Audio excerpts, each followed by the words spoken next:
Hello, my fabulous Scrappy friends. It is Jess here from the Scrappy Sisters, and thank you for joining me for a Kitaholic Kits design team layout.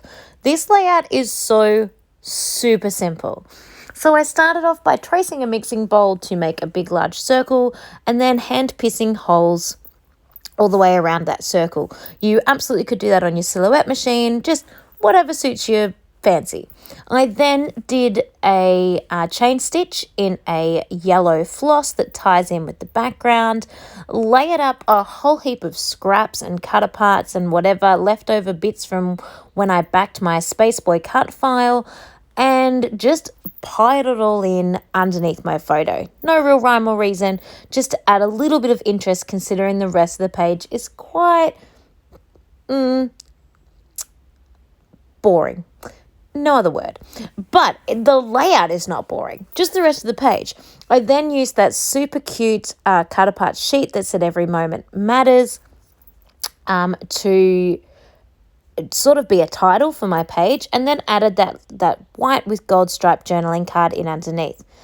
Then I fussy cut that flowers off a different cut apart sheet and piled that in, and I've basically used all of the 12 by 12 cut apart sheet to complete this layout and to back the cut file of the Spaceboy. I then put on a few little pieces of ephemera and essentially called this done.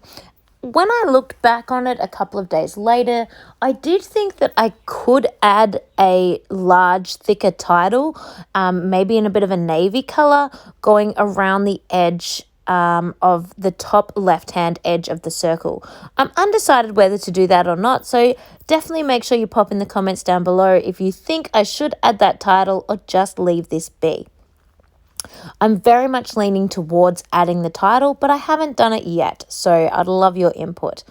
But apart from adding those super cute little snails and the little girl on her scooter, this layout is done, you guys. So I do use a few little navy splatters because the little navy flowers in that floral cluster, the navy was kind of drawing your eye down to the bottom of the page and away from all of the photos and all of the things.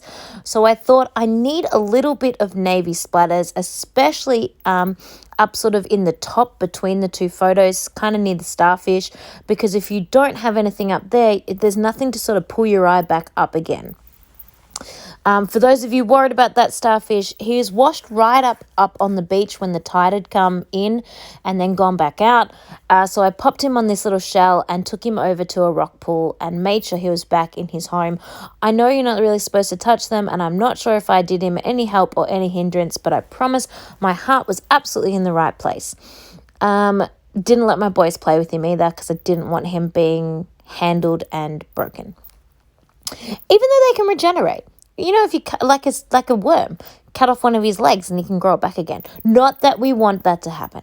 So anyway, this layout is basically almost done. I feel like I have to speed talk and speed chatter through this because there is not all that much to it, and she is complete. So absolutely comment down below if you think I should add that title in that sort of empty space around the top of the circle. I'm really thinking I should in like a nice navy colored thicker. I think that would look really cool. So let me know. Here are the close-ups. I hope you have enjoyed this layout. Anything with that little bit of texture with those puffy stickers, a little bit of splatters, and then that beautiful floss chain stitching, and this layout just pops. I hope you have enjoyed it, and I hope I've inspired you to use those cut apart cards, and I will see you all next time. Have a happy scrappy week.